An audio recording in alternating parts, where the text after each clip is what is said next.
Good morning, good afternoon, good evening. My name is J.H. How y'all doing, Postal family? Is everybody good? Is everybody cool? Everybody clean? Are you crisp? Are you feeling irie today? Let's talk. Let me ask you a question. Have you ever been actually injured on the job at the post office and then made to feel like a liar? Or maybe you're the one left holding the bag, doing your route, their route, mandatory overtime because half the crew got restrictions before they even passed probation. Yeah, I see it. And we need to talk about it. Somebody left a comment and said, Jay, we need to really address the real issue. So I said, fine, let me do my research. Let me gather some information and let's put this thing together. The system, OWCP, as well as FMLA, the doctors, even union sometimes. This whole thing feels rigged, don't it? Let me tell you a story about Maria. We'll give her a name, Maria. She's about 12 years in, dependable, a veteran carrier, one of the best. One rainy day, she slips on wet stairs during her delivery. Her shoulder snaps, intense pain, straight to the emergency room. The MRI shows a full rotator cuff tear. Her doctor says she needs surgery and then 3 months of rest. She files a OWCP claim thinking this is what the system is built for, right? But no, they send her to an independent medical examiner. And what happens is the man barely looks at her. He doesn't examine the shoulder very well. And he writes up, no objective injury, fit for full duty. Mind you, she can't even lift a tray. But now she's being told if she doesn't show up to work, she's AWOL. This specific same doctor has been paid hundreds of thousands in the USPS contracts. One of many. This is not care. This is cover. Now I'm going to flip it around on the other side. We're going to talk about, we'll call him Jamal. About 31 years old, looks fine, seems healthy. But one day he walks in with a restriction letter. No lifting over 10 pounds. No standing more than 30 minutes. No climbing stairs. And just like that, permanent light duty. He's in the back sorting trays.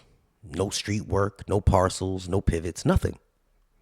Meanwhile, the rest of the crew is out there grinding, doing their 8 to 12-hour days, right? Pickups, heat index is over 100 degrees.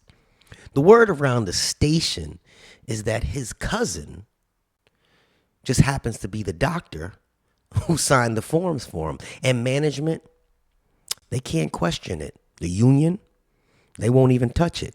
The paperwork is clean. And now that burden is on you, the carrier. See, Maria gets denied help, but Jamal gets protected for life. And what happens next? The morale, the culture is crushed. Well, let's talk about the doctors now. Some of the doctors, they play both sides of the hustle. For USPS and OWCP, they deny everything. They keep the injured workers on the clock. No objective findings is the term they use. But for certain employees, they exaggerate everything.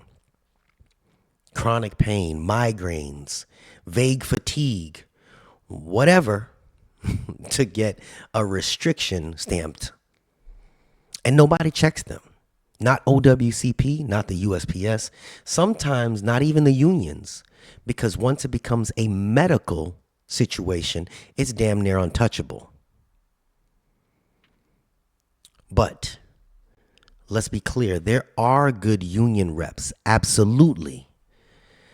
But there are also some that will protect a guy who hasn't done a full day's worth of work in years. Not because it's right, but because it's easier. Because once it's filed, nobody wants to challenge it. Management is scared of EEOs. Union is scared of overstepping their boundaries. And the carriers, the ones working with the real injuries, the real pain, they're being punished in silence. We have two different broken pieces right now, but one broken system. Maria, she's denied care for her torn shoulder. Jamal has permanent restrictions with, let's call it what it is, no injury. The same building, the same clock, one punished for being honest and doing her job, one rewarded for gaming the system. And the doctors just collecting checks on both sides, right? But you see, here's where it gets a little bit deeper. You might think you got away with it. You got the paperwork, you got your schedule, you got your benefits. But eyes are watching because the OIG, they don't play. The OIG doesn't move fast. They move quiet. They build cases. They stack video evidence.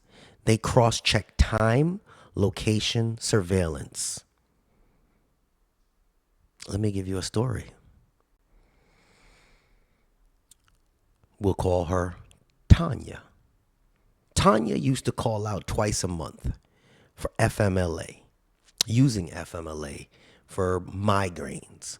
But during those episodes, she was running a pop-up barbecue business on Facebook, selling plates, going live, laughing, dancing, cutting the food. But you see, OIG watched her for 6 months. They tracked her phone data. They captured video. They matched timestamps. They knocked. She crumbled. She was charged. She was removed. Owed back pay. She now owed for the scamming that she did. Let's talk about someone else. We'll give him the name Ricky. Ricky was on full comp. He had a bad back, so he claimed. But his Instagram, nothing but bench presses, squats, and grind set quotes. You notice a big thing right now. Everybody's out there doing their gym thing and showing off. But the OIG, they got the gym footage. They watched his warm-up sets. And boom, fraud. Federal charges. And now he's lifting weights in lockup. See, the thing is, even the union can't save you from that. Your union steward may file a grievance. They might represent you at the removal hearing. But when the OIG report hits the floor with signed statements, surveillance, cell phone data, nobody can help you. You see, at the gym, gotta use your little card to punch in. Beep, beep. They got the surveillance. Because at that point, the truth speaks louder than any grievance ever could. And the sad part is, your fake claim just made it harder for someone with a real injury like Maria to get help. Now it even gets even deeper. The ones who flag you first are typically inside the building. And here's something you probably didn't know. The people who flag fraud, they're postal employees. There are nurses and caseworkers in the HRM office who review FMLA and OWCP paperwork. They know it's real. They know it's fake. And when something smells wrong, they flag it. They report it to the Office of Personnel Management. and sometimes straight to the OIG. You didn't get caught because you were sloppy. You basically got caught because someone recognized the lie before your ink even dried on the paper. My buddy, I'm not even going to call him my buddy, but he knows who he is. Doge is still watching. Management had a stand-up talk about it. And just because Elon isn't in Doge anymore, it doesn't mean it stopped working. Waste, fraud, and abuse. They are still investigating it. They can still prosecute it. The USPS is a federal agency. The OWCP is federal money. FMLA is federal law. If you are abusing it, you're not just gaming the system, you're committing a federal offense. And one day, someone is going to come knocking. So here we are. A system where real injuries are denied, where fake ones get protected, where honest workers are overworked, the hustlers get paid, all while the doctors profit and while some union reps look the other way. Ain't that some shit? And sometimes it's your own coworker, your own HRM nurse who flag your name, not because they hate you, but because they care more about the truth than the fake paperwork that you put in. So if you're real, you're good. But if you're playing the system, just know somebody sitting somewhere just flagged your file. 99.9% of the time, you will not see him coming. But it's coming because broken trust always gets repaired, one exposure at a time. I did a story a while ago speaking about the one postal worker, and I don't know where the video is. I was looking for it. He retired for 3 years and got arrested after his retirement for fraud. That should be troubling. It should be. But a lot of people, they don't look at it that way. I noticed that a lot of people are still attempting to find ways to say they can't use covert operations. I'm not sure if people are familiar with basic term supervisor. A supervisor's job is to supervise. There is no job unless you own the business that you go on that you should not expect to be supervised. And supervision, when you are a carrier, means one of two things. It's pretty straightforward. If you're out carrying mail and delivering mail and you're expected to be supervised by a supervisor, that means you should always expect that a supervisor could be watching. Covert operations? Nah. I don't call it covert operations, and nor am I defending it. What I'm telling you is facts. A supervisor's job is specifically to supervise. And y'all are getting upset when people call that out. When people speak about it, you shouldn't be upset. If it troubles you, you should start wondering, why is somebody calling out what I'm doing wrong bothering me? Because the reality is, if you're doing something wrong and somebody calls it out and it bothers you, it's because the word is exposed. They exposed you. You shouldn't be offended by being exposed. The people that are not offended are the ones that are not up to no good. It's evident. It is. We have them in every department. Trust that. I promise you that. And the thing is that a lot of us refuse to say anything about it. A lot of us refuse to do anything about it. But I speak for the ones who can't say it. I'm saying what people whisper behind closed doors do and during lunch. Because if we don't clean our own house, you can't be surprised when they bring the whole damn roof down on us. I don't understand why people don't see that the system is bleeding out from all sides. And the good carriers, the ones who show up and grind through the pain, carry double lows, they're the ones that lose hope. But nobody talks about it, then nothing changes.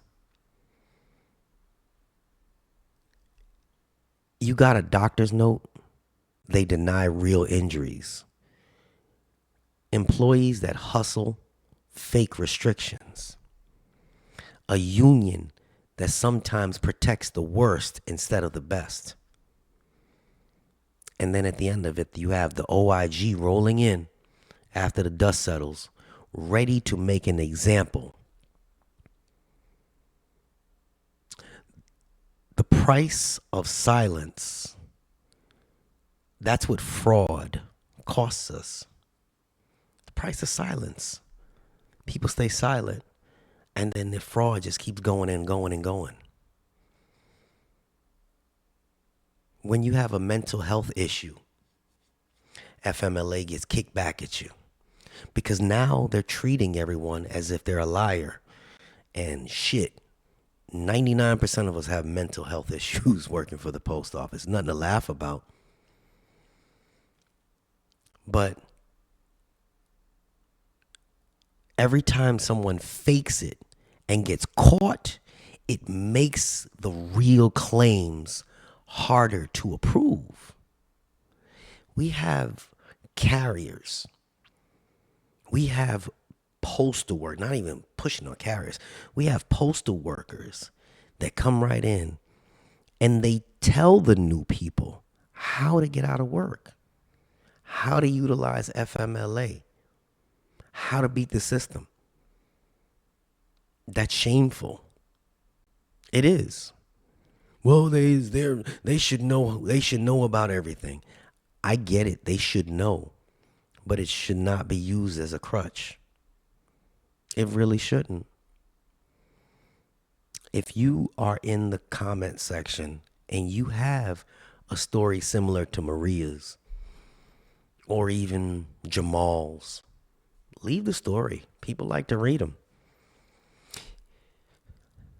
Before I end this, I want you to know it's not just the workers. It is supervisors as well. They walked the supervisor out that I know of recently for that same FMLA garbage that they keep pulling. The story isn't about blaming workers. It's not about hating the union. It's simply about calling out the fraud at the top, at the bottom, and everything in between. Because the minute you start protecting lies, we lose the right to complain when the system turns on us. When the real injuries get denied. When the fake restrictions go unchecked. When the honest workers just finally break down while the others float by. We all lose. I don't care what you think. You cannot fix our broken system if you're afraid to call out the BS on all sides. Again, people don't always like my message. I'm not here to be liked. I'm simply here to drop the facts. And understand, we don't need to make up these facts because somebody somewhere USA has experienced it. Somebody USA knows this is going on right now. I'm sure of it. It's shameful, but it happens. No music, no background. I just got the information and I needed to share it. And for those that want to complain and argue in the comments section, all I hear is talk. And I don't sweat that. They don't trust me either. I respect that. This is JH, and I'm out.